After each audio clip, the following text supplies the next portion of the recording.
ശരിയാണെന്ന് അതിൽ തെളിവുകൾ നിരത്തി എല്ലാവർക്കും ബോധ്യപ്പെടാൻ തീർച്ചയായിട്ടും സാറ് ഈ പറയുന്ന ബിഗ് ബോസ് ഷോ നിർത്താനായിട്ട് ആവശ്യപ്പെടുമോ? ഇല്ല, ഞാൻ പറയുന്നത് ബിഗ് ബോസ് ഷോ അഖില് പറഞ്ഞതിന്റെ അടിസ്ഥാനത്തിൽ നിർത്തണോ വേണ്ടയോ എന്നുള്ളത് ഇപ്പൊ ഞാൻ ഒന്നും പറയത്തില്ല. പക്ഷെ തെളിവുകളാണ് എല്ലാത്തിനും പ്രധാനം, അല്ലേ? തെളിവുകൾ ഒരു ഇമ്പോർട്ടന്റ് ഫാക്ടറാണ്. ഇവിടെ തെളിവുകളില്ല. തെളിവില്ലാതെ ആർക്കും എന്ത് പറയാം, എന്തും പറയാം. പിന്നെ അഖിലിനെതിരെ ഞാൻ ഒരക്ഷരം മിണ്ടില്ല. കാരണം അഖിൽ എടുക്കാൻ പോകുന്ന സിനിമയിൽ എനിക്ക് നല്ലൊരു ക്യാരക്ടർ നായക വേഷം തരാനാണ്, നായകൻ പറഞ്ഞില്ല, നേരത്തെ കൂട്ടി പറഞ്ഞു എന്നുള്ളത്, ഒരു നല്ല ക്യാരക്ടർ തരാനാണ് അഖിൽ പറഞ്ഞിരിക്കുന്നത്. കണ്ടു കാണുമല്ലോ, കഴിഞ്ഞ സീസണിൽ ഞാൻ അവിടെ ചെന്ന് ചലഞ്ചറായി ചെന്നത് ഇറങ്ങാൻ നേരത്ത് ക്യാമറയിൽ ഉറക്കെ കേട്ടതാണ് എല്ലാവരും, ചേട്ടാ എൻ്റെ അടുത്ത ഞാൻ എടുക്കാൻ പോകുന്ന സിനിമയിൽ ചേട്ടന് നല്ലൊരു വേഷം ഞാൻ തന്നിരിക്കുന്നു. ഞാൻ എന്തിനാണ് അഖിലിനെതിരെ പറഞ്ഞിട്ട് ആ ചാൻസ് ഇല്ലാതാക്കുന്നത്? പണ്ട് സീസൺ 2 ഇറങ്ങിയപ്പോൾ ലാലേട്ടൻ തന്നെ എന്നോട് പറഞ്ഞാണ് എൻ്റെ അടുത്ത 2 പടത്തിൽ തരാം, നന്നായി ചെയ്യുമെങ്കിൽ വീണ്ടും ചെയ്യാമെന്ന്. അപ്പൊ ഇതുവരെയ്ക്ക് അത് കിട്ടിയിട്ടില്ല. ഉറപ്പായി കിട്ടും. ലാലേട്ടനെ പോലെ ഉള്ള ഒരാള് തീർച്ചയായും പറഞ്ഞ സ്ഥിതിക്ക് എനിക്ക് എന്തായാലും ആ വേഷം കിട്ടും. പക്ഷെ ഞാനൊന്ന് ചെയ്ത് കയറി വരട്ടെ എന്ന് വിചാരിച്ചിട്ടാവും. ഞാൻ എത്രത്തോളം ചെയ്യുമെന്ന് അറിയാൻ വേണ്ടിയായിരിക്കും എവിടെയെങ്കിലും ബ്ലോക്ക് എന്തായാലും സമയത്ത് തരും. താങ്കൾ തന്നെ പറയണ്ടായി പ്രേക്ഷകരോട് എനിക്കൊരു കമ്മിറ്റ്മെന്റ് ഉണ്ടെന്നുള്ളത്. അപ്പൊ ഇത് തെളിഞ്ഞു കഴിഞ്ഞു കഴിഞ്ഞാൽ, ഇങ്ങനത്തെ ഒരു കാര്യം ഉണ്ട് എന്ന് തെളിഞ്ഞു കഴിഞ്ഞു കഴിഞ്ഞാൽ ആ കമ്മിറ്റ്മെന്റിന്റെ ഭാഗമായിട്ട് സാറ് വന്നിട്ട് പറയുമോ? അതായത് സാറിന്റെ ഒരു ഈ ബിഗ് ബോസ് നിർത്തണം അല്ലെങ്കിൽ അത്തരം കാര്യങ്ങളിൽ സാറ് ഡിസ്കസ് ചെയ്യും? ഈ തെളിവുകൾ മുഴുവൻ നിരന്നു കഴിഞ്ഞാൽ, തെളിവുകൾ ജെന്യുവിനാണ്, ശരിയാണെന്ന് ബോധ്യപ്പെട്ടാൽ നമുക്ക് അപ്പോഴും നോക്കാം. പക്ഷെ ക്രെഡിബിലിറ്റി, ഞാൻ പറഞ്ഞില്ലേ, എനിക്കൊരു ക്രെഡിബിലിറ്റി ഉണ്ട്, ഈ തെളിവുകൾ കൊണ്ടുവരുന്നവർക്കൊരു ക്രെഡിബിലിറ്റി ഉണ്ട്, ഇതിനെക്കുറിച്ച് വിളിച്ചു പറയുന്നവർക്ക് ഒരു ക്രെഡിബിലിറ്റി ഉണ്ട്, അല്ലേ? ഈ ക്രെഡിബിലിറ്റികൾ ഒരു പ്രധാന ഘടകമാണ്. ഞാൻ പറഞ്ഞ മനസ്സിലായോ? ആ ക്രെഡിബിലിറ്റിയെ വെച്ചിട്ട് വേണം നമ്മൾ ഓരോന്നും അസസ് ചെയ്യാൻ. അപ്പൊ അതുകൊണ്ട് ഞാൻ ഇപ്പം പറഞ്ഞാൽ അഖിൽ മാരാർക്ക് എതിരെ വരുമെന്നോ അഖിൽ മാരാരെ സപ്പോർട്ട് ചെയ്യുമെന്നോ ഞാൻ ഇത്രയും നേരം പറഞ്ഞതെന്ന് നിങ്ങൾക്ക് ആർക്കും കിട്ടത്തില്ല. പറഞ്ഞ മനസ്സിലായോ? ഇത് ഞാൻ പറയുമ്പോൾ അതിന് വേറെ കുറെ സാധനങ്ങൾ എനിക്ക് ചേർത്ത് പറയാം. ഞാൻ ഇങ്ങനെ തെളിവുകൾ കളക്ട് ചെയ്തോണ്ടിരിക്കും. സാറ് നേരത്തെ പറഞ്ഞു സാറിന്റെ നിലപാടുകൾക്ക് പ്രലോഭനങ്ങൾ ഒരു ഘടകമാണെന്നുള്ള രീതിയിലാണ് ഇപ്പൊ സാർ നേരത്തെ പറഞ്ഞത്. അതായത് സാറിന്റെ അഭിപ്രായങ്ങളെ ഇപ്പോൾ എനിക്ക് സ്വാധീനിക്കണമെങ്കിൽ അല്ല എൻ്റെ രീതിയിലാക്കണമെങ്കിൽ സാർക്ക് എന്തെങ്കിലും തരത്തിൽ ഫേവർ ചെയ്തിട്ടുള്ള രീതിയിൽ എന്തെങ്കിലും തന്നു കഴിഞ്ഞാൽ സാറ് അവർക്ക് ഫേവറായിട്ട് സംസാരിക്കുന്ന രീതിയിൽ പറയും എന്നുള്ള ഒരു അങ്ങനെ ഞാൻ അങ്ങനെയല്ലല്ലോ പറഞ്ഞത്. എനിക്ക് എന്തെങ്കിലും തന്നാൽ അങ്ങനെ ചെയ്യും എന്നല്ല ഞാൻ പറഞ്ഞത്. എനിക്കൊരു വേഷം തരാന്ന് പറഞ്ഞിരിക്കുന്നത് പുള്ളി അടുത്ത ആഴ്ച തുടങ്ങുകയാണെങ്കിൽ ഈ തെളിവുകളൊന്നും നിരത്തില്ല, സംഭവം ഒന്നും ആയില്ലെങ്കിൽ ഞാൻ എന്തെങ്കിലും വായിത്തോന്ന് വിളിച്ചു പറഞ്ഞിട്ട് വെറുതെ അദ്ദേഹത്തിന്റെ വെറുപ്പ് ഞാൻ ഉണ്ടാക്കിയെടുക്കണ്ട. അദ്ദേഹം പറഞ്ഞത് തെളിവ് സഹിതം തെളിയിച്ച് കഴിയുകയാണെങ്കിൽ തീർച്ചയായിട്ടും സപ്പോർട്ട് ചെയ്യുന്നതിന് മടിയില്ല, ഉണ്ടോ? അതല്ലാതെ ആർക്കെതിരെ പറഞ്ഞിട്ടും കാര്യമില്ല. ഇനി അദ്ദേഹം ചെയ്തിരിക്കുന്നത് തെറ്റാണ്, അധർമ്മമാണെന്ന് ഒരു വ്യക്തിയെ കുറിച്ചല്ല പറഞ്ഞേക്കുന്നത്, ഒരു ചാനലിനെ കുറിച്ചാണ് ഒന്ന് പറഞ്ഞേക്കുന്നത്. 2 ഒരു ഷോയുടെ ഒരു പ്രൊഡക്ഷൻ കമ്പനി എന്ന് പറയുന്ന ഇന്റർനാഷണലി ഉള്ള എൻഡമോൾ ഷൈൻ എന്ന് പറയുന്ന പ്രൊഡക്ഷൻ കമ്പനിയെ കുറിച്ചാണ് പറഞ്ഞേക്കുന്നത്. 2 ഷോയെ കുറിച്ചാണ് പറഞ്ഞേക്കുന്നത്. അപ്പൊ ഷോയെ ചാനലിനെ ഡീമോറലൈസ് ചെയ്യുമ്പം, അവരെ മോശക്കാരായി ചിത്രീകരിക്കുമ്പോൾ തീർച്ചയായിട്ടും അവർ വെറുതെ ഇരിക്കുമെന്ന് നിങ്ങൾക്ക് തോന്നുന്നുണ്ടോ? ഒരിക്കലും അവർ വെറുതെ ഇരിക്കില്ല.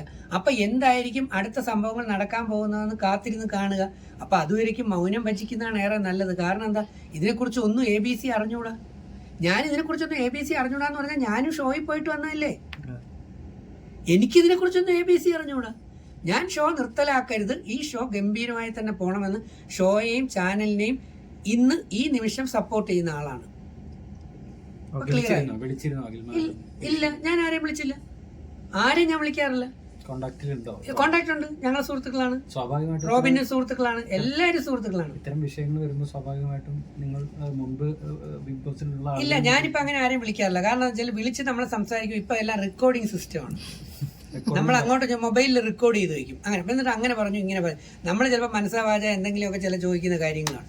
അപ്പോൾ അത് കാര്യമില്ല. കാരണം ഇത് എന്താ കാര്യം, ഈ ഷോ ഈ നമ്മളെ ഈ ഡിസ്കഷൻ തുടങ്ങിയപ്പോൾ തന്നെ മോൻ എന്നോട് ചോദിച്ചതാണ്, സാർ ഒരുപാട് പീഡനങ്ങളും പേരുദോഷങ്ങളും പരിഹാസങ്ങളും എതിർപ്പുകളും ഒക്കെ കേട്ട് ഇവിടം വരെ ഞാൻ ചെയ്യാത്ത തെറ്റുകൾ ഒരുപാട് പേരുദോഷം കേട്ടെത്തിയ ആളാണ് ഞാൻ.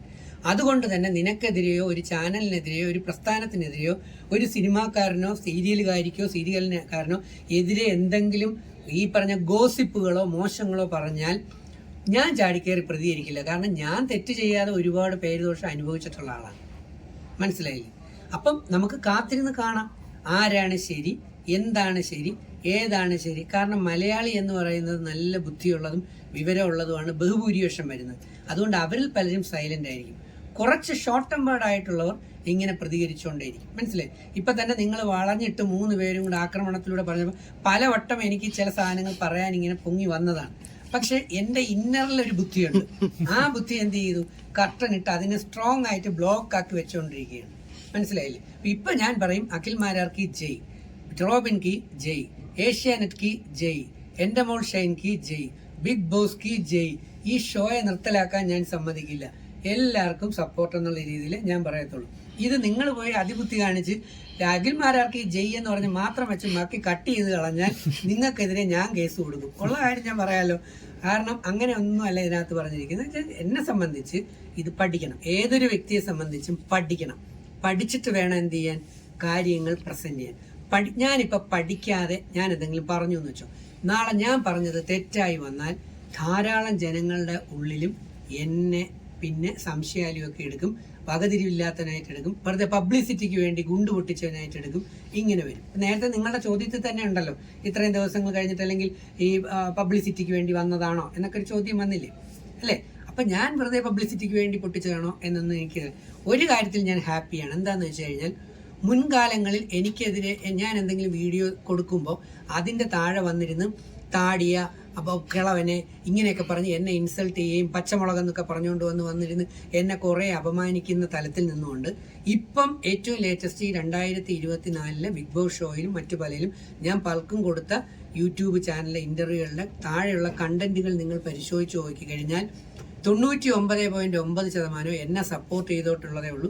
എന്നെ അതിൽ പലരും കായും മായും പായും പൂവൊന്നും ചേർത്ത് ഒന്നും വിളിക്കാറില്ല. അപ്പം ധാരാളം ജനങ്ങൾക്കും എന്നെ ഇഷ്ടപ്പെട്ട് തുടങ്ങി എന്നുള്ളത് തന്നെയല്ലേ.